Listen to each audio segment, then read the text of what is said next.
एक गरीब किसान अपनी बेटी के साथ झोंपड़ी में रहता था। उसके पास खेती करने के लिए थोड़ी सी जमीन थी। फसल बेचकर थोड़े ही रुपए मिलते थे, जिनसे वे 2 समय का खाना भी नहीं खा पाते थे। एक दिन किसान की बेटी ने उससे कहा, पापा, आप जाकर राजा से बात क्यों नहीं करते? मैंने सुना है वह बहुत दयालु हैं, वह हमारी मदद जरूर करेंगे। किसान ने कहा, अरे नहीं, वह राजा हैं, वे हमारी मदद क्या करेंगे? लेकिन बेटी की बार बार जिद करने पर किसान ने कहा, ठीक है, हम लोग कल राजा के पास चलते हैं और अपनी समस्या बताते हैं। अगले दिन वह अपनी समस्या लेकर राजा के पास गया। राजा बहुत दयालु था। उसने किसान को अपनी जमीन में से थोड़ी सी जमीन खेती करने के लिए दे दी। राजा ने कहा, यह जमीन तो हमारी ही रहेगी, परंतु इस पर उगने वाली फसल तुम्हारी होगी। लेकिन राजा के मंत्री को इस बात से आपत्ति थी। वह नहीं चाहता था कि किसान को जमीन मिले, इसलिए उसने कहा, महाराज, आपसे निवेदन है कि जमीन न दें। क्या पता वह जमीन का सदुपयोग न करे और आपको हानि हो जाए। लेकिन राजा ने मंत्री की बात नहीं मानी और किसान को जमीन दे दी। किसान बहुत खुश हुआ और राजा को धन्यवाद देकर अपने गांव लौट आया। एक दिन वह खेत की जुताई कर रहा था, तभी उसका हल एक कठोर चीज से जा टकराया। उसने खोद कर देखा तो उसे सोने की एक ओखली मिली। किसान बहुत ईमानदार था। उसने अपनी बेटी से कहा, हमें यह ओखली राजा के खेत से मिली है। जिसकी जमीन है उसी की यह ओखली भी है, इसलिए हमें यह ओखली राजा को लौटा देनी चाहिए। लेकिन किसान की बेटी बोली, नहीं पिताजी, आप ऐसा ना करें, आपको केवल ओखली ही मिली है। अगर राजा ने आपसे इसकी सोने की मूसली भी मांगी तो आप क्या करेंगे? इसलिए आप इस ओखली को अपने पास ही रख लीजिए। परंतु किसान को अपनी बेटी की यह बात अच्छी नहीं लगी। वह राजा के पास ओखली लेकर जा पहुंचा। दरबार में वैसा ही हुआ जैसा कि उसकी बेटी ने कहा था। मंत्री ने फिर कहा, नहीं महाराज, इस बारे में जरूर कुछ गड़बड़ है। आपकी खेत से और भी चीजें निकली होंगी।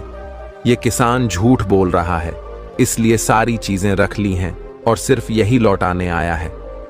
आप इसकी जांच कराएं, यह निश्चय ही चोर है। नहीं तो भला आप ही सोचिए, अगर खेत में से सिर्फ ओखली मिली है तो और भी सारी चीजें मिल सकती हैं। राजा ने पूछा, मूसल कहां है? राजा ने सोचा कि किसान ने लालच में आकर मूसल अपने पास रख ली है। बेचारा किसान राजा को सोने की मूसल लाकर नहीं दे सका।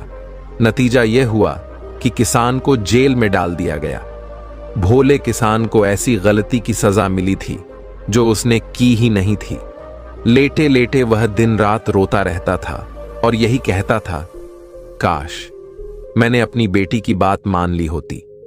जब उसकी बेटी को इस बात का पता चला तो वह बहुत दुखी हुई और मन ही मन मंत्री से बदला लेने के बारे में सोचने लगी। वह विचार करने लगी कि अब क्या किया जा सकता है। इसलिए रात को चुपके से वह मंत्री के घर गई और बोली, मंत्री जी, मुझे पता है कि यह सब आपने कराया है, इसलिए मैं चाहती हूं कि मैं आपको सब सच बता दूं। मंत्री ने कहा, हां, तुम मुझे बताओ। किसान की बेटी ने कहा, हमारे खेत में और भी खजाने हैं जो अभी तक निकले नहीं हैं। अगर आप मदद करें तो सारे खजाने आप ले सकते हैं।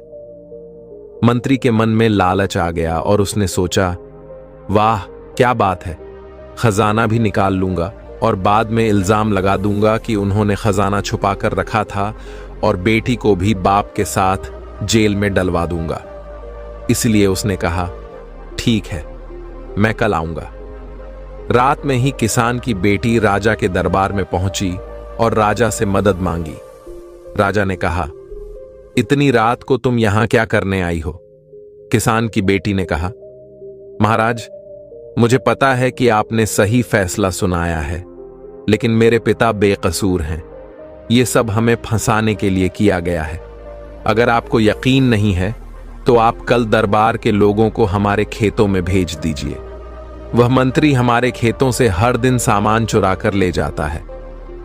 अगले दिन जब मंत्री गया और दरबार के लोगों ने उसे रंगे हाथों पकड़ लिया। राजा ने पूछा, तुम उस लड़की के खेत में क्या कर रहे थे? मंत्री ने बोला, महाराज, इसने मुझे खेत में बुलाया था। राजा ने कहा, तुम्हें बिना इजाजत उस खेत में जाने को किसने कहा? तुम्हें इस बात की सजा मिलेगी। और उसे मंत्री पद से हटा दिया।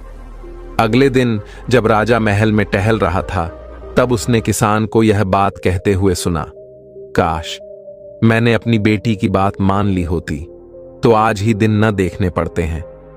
मैंने अपने भोलेपन की वजह से फंस गया हूं। आजकल के जमाने में बना ही बुरा है, मतलबी रहो, झूठ बोलो ही अच्छा है। क्या फायदा राजा को उदार होने का जब बेगुनाहों को सजा मिल रही है? मेरी किस्मत ही फूटी है। राजा उसकी बातें गंभीरता से सुन रहे थे। वह अचरज में पड़ गया कि भोला भाला किसान आखिर ऐसी गलती कैसे कर सकता है। वह कभी ऐसा नहीं करेगा। पक्का ही यह सब उसकी उसे समझदार बेटी ने सारा खेल किया है। राजा को सारी बातें समझ में आ गईं। फिर उन्होंने किसान से पूछा कि आखिर वह ऐसा क्यों कह रहा है। किसान ने राजा को पूरी बात बताई। यह सुनकर राजा को अपनी गलती का एहसास हुआ और किसान को तुरंत छोड़ दिया गया। राजा ने उसकी बेटी को अपने दरबार में बुलाया। उससे बातें करने के बाद राजा को पता चला कि वह बहुत ही समझदार है। राजा ने उसे राज्य के खजाने का मंत्री बना दिया और रहने के लिए घर और सारी सुख सुविधाएं भी दी। इसके बाद से किसान और उसकी बेटी हमेशा सुख से रहे।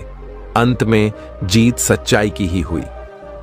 राजा ने किसान की बेटी राधा को खजाने का मंत्री बना दिया।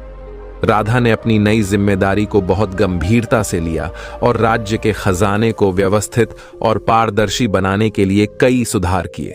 उसने सुनिश्चित किया कि राज्य की धनराशि का सही उपयोग हो और जनता को इसका लाभ मिले। उसकी समझदारी और कुशलता से राज्य में खुशहाली बढ़ने लगी। किसान अब राजा के महल में काम करने लगा। राजा ने उसे महल के बाग की देखभाल का काम सौंपा। किसान ने अपनी मेहनत और ईमानदारी से बाग को सुंदर बना दिया। उसकी बेटी के पद और उसकी खुद की मेहनत ने उसके जीवन को